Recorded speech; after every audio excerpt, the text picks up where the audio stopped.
The Galactic Council chamber fell silent as Ambassador Thexlar of the Vorthan Empire delivered what he believed would be the final insult. His crystalline form pulsed with condescending light patterns as he addressed the human delegation. "Your species claims a seat among the ancients." Thexlar's voice resonated through the translation matrix, each word dripping with disdain. "Yet your homeworld is barely 4.5 billion years old. A cosmic infant, compared to Vorth Prime's 12 billion years of civilization." Dr. Elena Vasquez, Earth's chief xenoarchaeologist, remained perfectly still at the council table.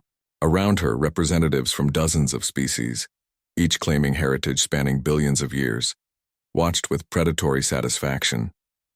The humans had been tolerated as a curiosity, their rapid technological advancement amusing but ultimately insignificant.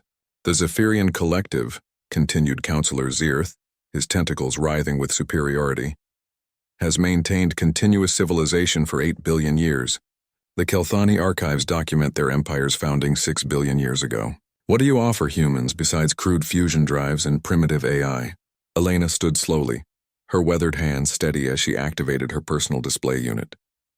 The holographic projector hummed to life, casting images that made several council members lean forward despite themselves. "You're right about Earth's age," she began, her voice carrying across the vast chamber. 4.5 billion years, give or take a few million. Young, as you say, but you've made a fundamental error in your assumptions. The first image materialized, a cross-section of sedimentary rock layers, each stratum labeled with dates that stretched back hundreds of millions of years. "You assume we've always been on Earth." A ripple of confusion passed through the assembled delegates. Thexlar's light patterns flickered with uncertainty. "We've been studying your species for decades," Zirth interjected. "Your fossil records clearly show evolution on Earth over millions of years. Your DNA carries the same building blocks as Earth's other life forms." "Correct again." Elena nodded, switching to the next image. Ancient cave paintings flickered in the hologram, but these weren't from Earth. The star patterns were wrong, the constellations unfamiliar. "Tell me, Counselor Zirth, what do your 8 billion years of archives say about the precursor diaspora?"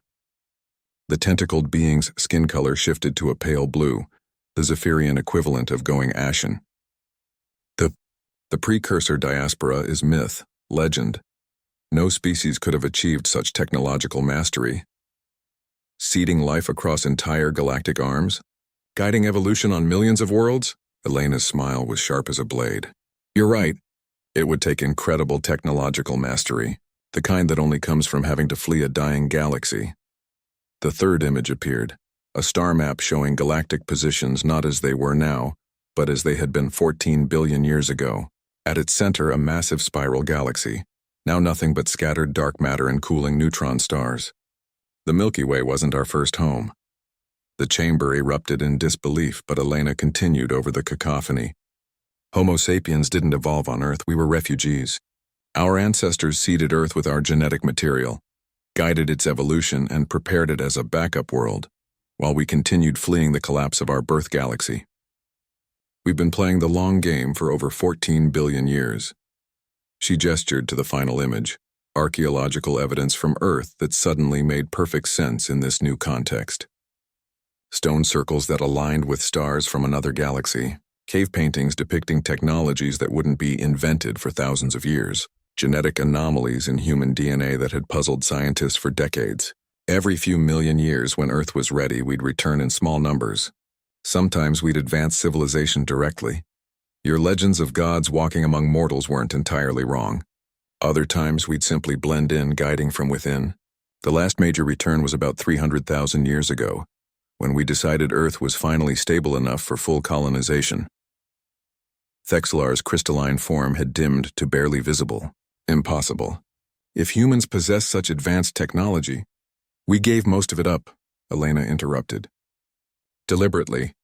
We learned over 14 billion years and the deaths of 3 separate galactic civilizations that unchecked technological growth leads to extinction. So we chose a different path. We became gardeners instead of conquerors. We spread life, guided evolution, and built civilizations that could sustain themselves without consuming everything around them. She paused, looking around the chamber at species who suddenly seemed very, very young. Your 8 billion years of archives, Counselor Zeerth? They begin right after the last time we helped establish your species' homeworld. Your 12 billion years of civilization, Ambassador Thexler. That's when we guided your ancestors to Vorth Prime after their original system became uninhabitable. The silence stretched until Zeerth finally spoke, his voice barely a whisper. You're saying humans are the precursors? We're saying, Elena replied, her tone gentle now, almost maternal, that we've been waiting a very long time for our children to grow up enough to join us in the real work. She gestured to the star map, which now showed current galactic positions and the growing dark energy tears that threatened the Milky Way's stability. It's time to start preparing the next sanctuary. The Andromeda Galaxy looks promising, but it's going to take all of us working together to make sure life survives the next cosmic cycle. The chamber remained silent as the implications sank in. Every species present, every proud civilization with their billions of years of recorded history, had been quietly guided and protected by the very species they'd dismissed as upstarts. Elena smiled as she watched understanding dawn in alien eyes across the chamber. So shall we discuss humanity's seat on the council? We have about 2 billion years of work ahead of us, and frankly, we could use the help. Outside the station's viewports, Earth turned slowly in the distance, young, blue, and perfect. A garden world, carefully tended by the galaxy's oldest species, who had learned that sometimes the greatest strength wasn't in showing your power, but in knowing when to hide it until the universe needed you most. The vote to grant humanity not just a seat, but leadership of the Galactic Council was unanimous.